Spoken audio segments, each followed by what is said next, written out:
Okay. Uh, Today we will discuss a case law. The case law is Prem Singh Others versus Haryana State Electricity Board 1996 का. अपने ही state का हरियाणा का ये case है. Needless to say, when we study in the LLB during your LLB course, we just have a fair idea about the legal proposition, what the theoretical law on a particular topic.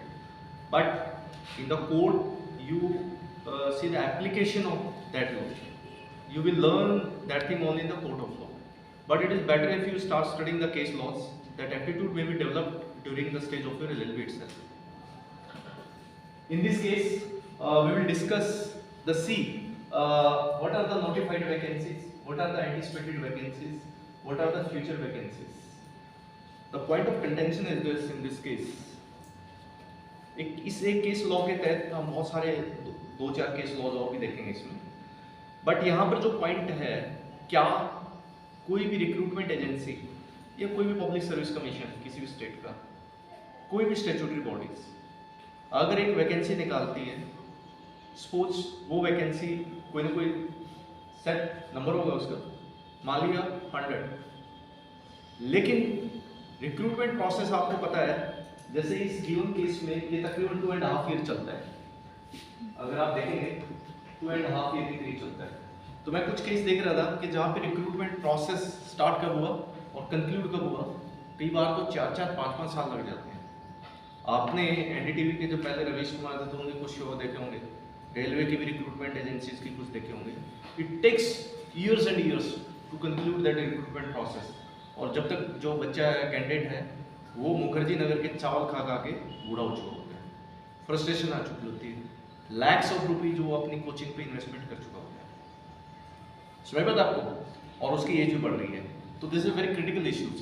तो यहाँ पर क्या है कि अगर आपने 100 vacancies निकाल दी और आपने रिजल्ट लगा दिया मान लिया 500 का, और उसमें 100 के अगेंस्ट आपने वैकेंसीज 200 पे फिल कर दिया, और बाई चांस वो रिक्रूटमेंट प्रोसेस चला 1 साल या 2 साल, तो यहाँ पे ये जस्ट एक फेयर आइडिया समझाने के लिए, क्या 100 वैकेंसीज नोटिफाई कर दिया आपने अलग अलग कैटेगरीज की, बाइफर्केशन उसमें इतनी ओपन की, इतनी एससी की, इतनी ओबीसी की है, इतनी आपकी एसटी की है. I am just taking the total number. मान लिया 100 है, क्या आप 200 को अपॉइंटमेंट लेटर दे सकते हो? क्या आप 500 की लिस्ट सक्सेसफुल लगा सकते हो और उसमें से जो टॉप 200 है उनको अगेंस्ट 100 उस समय? तो यहाँ पर ये आया कि कोर्ट ने क्रक्स ये बताया कि देखिए इस तरीके से क्या it amounts to the fraud with the legitimate expectation of the future aspirants. मान लिया आज 1/1/2023 को कोई वैकेंसी निकलती है और सपोज 31 जैन 2023 तो उसकी लास्ट डेट है, लेकिन मीनवाइल मान लिया मैं चलो आपका जुडिशियल मजिस्ट्रेट की वैकेंसीज का केस करता हूँ, उसका 31 जनवरी 2023 का है लास्ट डेट, और आपकी जो एलएलबी होती है वो होती है आपकी मार्च में या अप्रैल में या जून में, तो आप तो अप्लाई नहीं कर सकते और 100 वैकेंसी निकाल दी, लेकिन वो रिक्रूटमेंट प्रोसेस चलता है मान लिया 2 इयर्स या 1 ईयर, और उन्होंने वैकेंसीज लगा दी आपकी जो उस रिक्रूटमेंट में जिन्होंने अप्लाई किया जो उस समय एलिजिबल थे 200, तो 100 वैकेंसी वो कौन सी कंज्यूम कर गए? या तो वो हो सकती है एंटिसिपेटेड वैकेंसीज के ड्यूरिंग 6 मंथ्स और 1 ईयर में जो एक्सपेक्टेड रिटायरमेंट है को डेथ होगी, या तो फ्यूचर वैकेंसीज अराइज होनी थी वो. लेकिन अगर ये फ्यूचर वैकेंसीज को कंज्यूम कर रहे हैं तो क्या जो बाद में कैंडिडेट ने एलएलबी एक्वायर की या जो क्वालिफिकेशन एक्वायर की, लेकिन वो they couldn't apply because they were not the eligible at that time, लेकिन सब्सिक्वेंटली दे गॉट एलिजिबिलिटी, और आपने उनकी पहले ही पोस्टें कंज्यूम कर ली, तो they have to wait for next years, है ना. तो कोर्ट ने इस प्रिंसिपल को देखा कि one side the necessity of the department, क्योंकि मैंने ऐसा होता है एवरीबॉडी नोज कि recruitment process is a very lengthy process, sometimes some litigation may crop up in midway of the recruitment process. लेकिन दूसरी साइड जो लेजिटिमेट एक्सपेक्टेशंस है, जो भी एलिजिबिलिटी गेन करने वाले हैं, तो वो उनको डिप्राइव कर रहे हो आप. तो एक बैलेंस बनाया गया और कोर्ट ने कुछ इसमें केसेस डिस्कस किए. तो कोर्ट ने कहा कि वैसे तो प्राइमा फेसी क्या है कि एक रिक्रूटमेंट एजेंसी को साथ में एंटिसिपेटेड वैकेंसीज भी वो मेंशन कर सकते हैं कि इतने रिटायरमेंट, इतने एक्सपेक्टेड वैकेंसीज. आपने देखा भी होगा एंटिसिपेटेड वैकेंसीज ब्रैकेट में डाल के लिखते हैं कई बार. लेकिन कभी भी फ्यूचर वैकेंसी के अगेंस्ट अपॉइंटमेंट नहीं कीजिएगा। वो केस टू केस कोर्ट ने डिसाइड किया। कई बार क्या होता है, एम्प्लॉइज की चैलेंज कर दिया, 5 साल की सर्विस हो गई है, तो कोर्ट क्या होता है इक्विटी कंसीडरेशन करके कि इनको 5 साल हो गए हैं, ठीक है, लेट देम कंटिन्यू, हम उनकी अपॉइंटमेंट को ऐसे नहीं कर रहे हैं। सुनाई बात आपको? लेकिन ये गलत है, कोर्ट ने बोला है इस तरह का कि भाई रिक्रूटमेंट एजेंसी जो है फ्यूचर वैकेंसीज के अगेंस्ट अपॉइंटमेंट ना करें। वो भी कई बार क्या होता है कि डिपार्टमेंट में कोई ऐसी इमरजेंसी ना हो, कोई एक्सीडेंसी अर्जेंसी ना हो कि रिक्रूटमेंट प्रोसेस पूरा नहीं किया जा सकता हो, आपने 10 नोटिफाई कर दी, ठीक है, आप 12 कर दो, 13 कर दो, जस्टिफाई करना चाहिए, otherwise the court will struck down the entire recruitment process. और इंटायरली बेसिकली जो जितनी नोटिफाई की तो उसके बियॉन्ड आपने जितनी की है उसको नल एंड वॉइड डिक्लेयर किया। बहुत सारे केसेस में किया है, कुछ इंस्पेक्टर की भर्ती का भी हम केस देखेंगे हरियाणा की का, तो इस तरीके से तो काफी इंटरेस्टिंग सा लग रहा होगा आप लोगों को ये। तो ये तो मैंने एक इसके जो एक ओवरऑल आउटकम है वो बताया। Now move to the facts of this case. इसमें क्या होता है कि हरियाणा स्टेट इलेक्ट्रिसिटी बोर्ड ने नोटिफाई की 62 पोस्ट जूनियर इंजीनियर की सिविल पोस्ट हरियाणा, ठीक है। Now this board has been converted into various corporation notes south कुछ बना रखे हैं। तो यहाँ पर ये 2 नवंबर 1990 को नोटिफाइड किया 62 पोस्ट। अब मीनवाइल क्या होता है कि रिक्रूटमेंट प्रोसेस चलता है लंबा। Just you see this date July 1992। अब आप देख लीजिए कि 2.5 ईयर ऑलमोस्ट लगा, और इसमें क्या थे कि बहुत सारे लोगों ने अप्लाई किया और 5955 एलिजिबल थे, जिसमें से 93 जो इंटरव्यू में अपीयर हुए। और अप्रैल 1993 में क्या किया कि 212 candidates were recommended, merit list आ गई, ठीक है। लेकिन मीनवाइल जो यहाँ पे डेवलपमेंट जो होती है वो डेवलपमेंट ये होती है कि इन्होंने क्या किया कि 25 पोस्टें जो बीच में एक्टिव हो जाती हैं आपकी, रिटायरमेंट 13, डेथ की मिला के 25, और फिर मीनवाइल डिपार्टमेंट ने क्या किया, नई पोस्टें भी क्रिएट कर दी, और ये 25। तो ये वैकेंसी हो जाती इतने में से इतने लोगों ने ज्वाइन किया। तो इसमें कुछ पेटिशनर ऐसे थे कि जिनका सिलेक्शन नहीं हुआ, कुछ पेटिशनर, एक पेटिशनर ऐसा भी था कि जिसने इसमें अप्लाई नहीं किया था, लाइक यू, कि जिसकी एलिजिबिलिटी एक्वायर नहीं थी उस डेट तक, जिस डेट को ये नोटिफाई हुआ और जो लास्ट डेट थी इसकी, लेकिन बाद में एलिजिबिलिटी। तो उसने यही कहा कि आपने इतनी वैकेंसीज एक्सपेक्ट ये डबल से भी ज्यादा भर दी हैं, तो मेरा तो अब जो नई वैकेंसी निकलेंगी या तो बहुत कम निकलेंगी या काफी टाइम लगेगा। तो they have eaten my legitimate expectation of giving equal opportunity in the matter of public employment.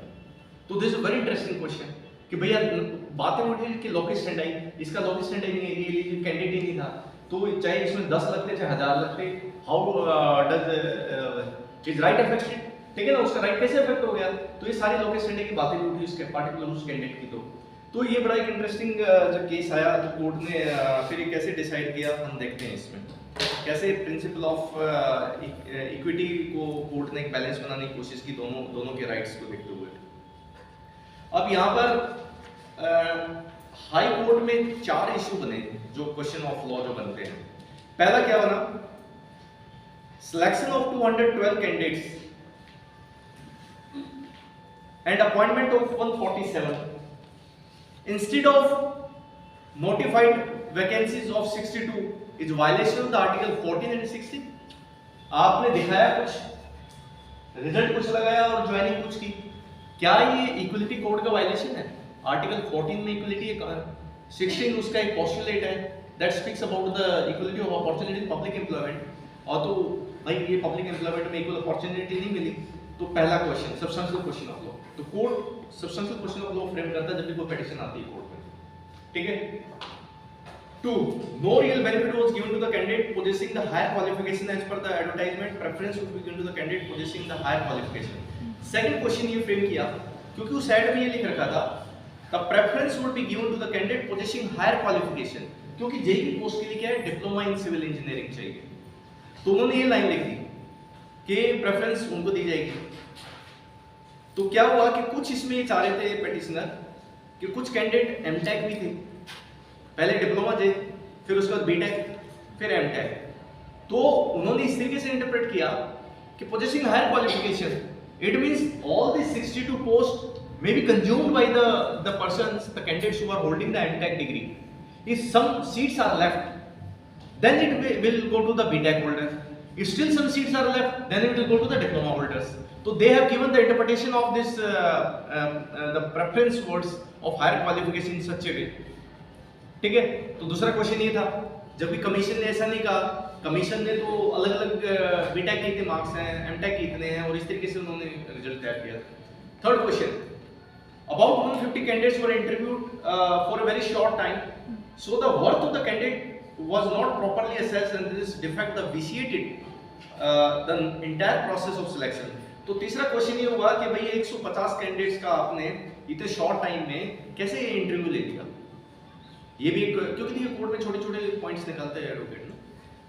Fourth point, as many as 50 marks were earmarked for the viva test, और आपने इंटरव्यू के लिए 50 मार्क्स लिए, ये भी बहुत ज़्यादा है। तो ये भी अपने में इंटायर सिलेक्शन प्रोसेस को, इसमें सब्जेक्टिविटी आ जाती है। अगर इंटरव्यू के ज़्यादा मार्क्स हैं तो काफ़ी मैनिपुलेशन टेबुलेशंस पिक्चर में आ सकते हैं। तो ये 4 substantial question of law court ने बनाए इस केस में।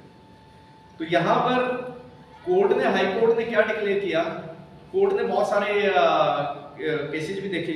फाइनली कोर्ट ने ये बोला इसमें कि 62 आपकी नोटिफाइड हुई हैं, 62 से आपने जितनी भी ज्यादा सीटें भर दी, वो सारे के सारा सिलेक्शन नल एंड वॉइड हो जाता है।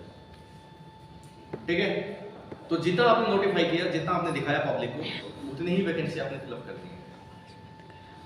तो कोर्ट ने फिर क्या है कि सारा का सारा selection procedure null and void declare कर दिया। तो लोग कोर्ट में गए, सुप्रीम कोर्ट में गए अपील में। तो सुप्रीम कोर्ट ने क्या हुआ कि 4 में से 2 सब्सटेंशियल क्वेश्चन अप्लाई, क्योंकि बाकी 2 पे बहस नहीं की, मतलब अपील में, सुप्रीम कोर्ट ने जो अपील में गए, तो उन्होंने जो ये इंटरव्यू का, क्योंकि बता दिया था 3 कमेटी बनाई थी, ये 3 जगह अलग अलग इंटरव्यू चले, हर बच्चे को 8 मिनट असेस किया, तो वो कोर्ट ने ठीक है, उस पर हाई कोर्ट ने भी कोई वो नहीं किया। और 50 मार्क्स जो इंटरव्यू के थे, इस पर भी कोर्ट ने कोई अपनी अदरवाइज वो नहीं दिया। तो यानी ये 2 जो क्वेश्चंस थे, ये मतलब you can say resolve even in the eyes of appeal appellant. तो जो 2 क्वेश्चंस जो बाकी के रह गए, ये सुप्रीम कोर्ट में चैलेंज किए गए अपील में। और अब पहला वही था कि क्या आपने जो ये एक्सेस जो एडिशनल पोस्टों पे जो आपने अपॉइंटमेंट कर दी, ये वायलेशन है आर्टिकल 14 का या नहीं है 16 का, और एक हायर क्वालिफिकेशन वाला। तो ये 2 इश्यूज सुप्रीम कोर्ट में चैलेंज किए गए। ठीक है, आप समझ लो, पहले 4 सुप्रीम कोर्ट तक जाते हैं, 2 पॉइंट्स रहते हैं सब्सटेंशियल क्वेश्चन। अब इस पे देखते हैं कि सीधा कंक्लूजन पे आने से पहले हम कुछ केस लॉज डिस्कस करते हैं जो सुप्रीम कोर्ट में डिस्कस किए। ठीक है, Hoshiyar Singh versus state of Haryana 1993 का एक केस आता है। मतलब no need of writing down, कुछ नहीं, सुनो इस ध्यान से, क्योंकि उस केस लॉज में जो कॉपी मैंने शेयर की ऑलरेडी है सारी चीजें। इसमें क्या हुआ कि पुलिस इंस्पेक्टर की भी हरियाणा का केस है, 6 पोस्टें नोटिफाई की थी 22 जैन 1988 को, 6 पोस्टें। अभी क्या हुआ था, रिटन एग्जाम हो चुका था, लेकिन अब पुलिस है तो फिजिकल टेस्ट भी होता है और फिर इंटरव्यू होना था। तो यानी 2 स्टेज से पहले सिर्फ जब तक इंटरव्यू रिटन हुआ था, तो देखिए जब जैसे वैकेंसी निकलती है, मैं आपको बता देता हूँ, कोई भी डिपार्टमेंट है, उसकी अपनी रिक्वायरमेंट, एक कैडर होता है हर पोस्ट का, उसकी रिक्वायरमेंट के हिसाब से वो अपनी रिक्विजिशन भेजते हैं गवर्नमेंट को, फिर गवर्नमेंट उसको अप्रूव करके और फिर फाइनली वो recruitment agency like HPSC, RPSC, जो भी स्टेट का कमीशन है, उसके पास जाता है। ठीक है ना, तो उन्होंने 6 की बजाय फिर क्या हुआ, मीनवाइल 8 आ गई। कोई बात नहीं, अभी तक रिटन नहीं हुआ था, अभी फिजिकल और दूसरा वाइवा नहीं हुआ। ठीक है ना, लेकिन इस केस में सारा कुछ हो चुका था ना इसमें तो। अब लेकिन होशियार सिंह वाला केस ही है जो मैं बता रहा हूँ। लेकिन उन्होंने क्या किया, बोर्ड ने 19 कैंडिडेट्स को रिकमेंड किया अगेंस्ट 8, पहले 6 दी, फिर 8 आ गई मीनवाइल, और 19 का रिजल्ट डिक्लेयर कर दिया, और 18 में से 18 लोगों ने ज्वाइन कर लिया। तो हाई कोर्ट, सुप्रीम कोर्ट ने इसको क्या अपील किया, selection of 19 person against the requisition of the 8 post only was illegal. यानी 8 के बाद जितने आपने अपॉइंट किए हैं फर्दर, वो सारे इलीगल है अपॉइंट, यानी जो आपने नोटिफाई किया उसके बाद के सब्सिक्वेंट जो अपॉइंटमेंट वो सारे इलीगल है। Second, appointment on additional post beyond 8 post would deprive the candidate who acquired the eligibility after the last date of the advertisement, the prospective candidates you can say, we will call them prospective candidates, जो eligible हुए बाद में last date of advertisement, the opportunity of the being considered for the appointment on additional post। तो यानी वही जो मैं बात आपको बताया था जब इंट्रोडक्शन थी कि आपने 18 दिखाया, आपने 19 का रिजल्ट लगा दिया और 18 उसमें ज्वाइन किया, यानी जो 10 कैंडिडेट आपने एक्स्ट्रा लगा दिए, ये उन कैंडिडेट्स का वायलेशन कर रहे हैं जो बाद में पर्सपेक्टिव कैंडिडेट जो बाद में एलिजिबिलिटी एक्वायर की after the last date of the submission of the application against the advertisement. तो ये कोर्ट ने डिक्लेयर किया। ये आप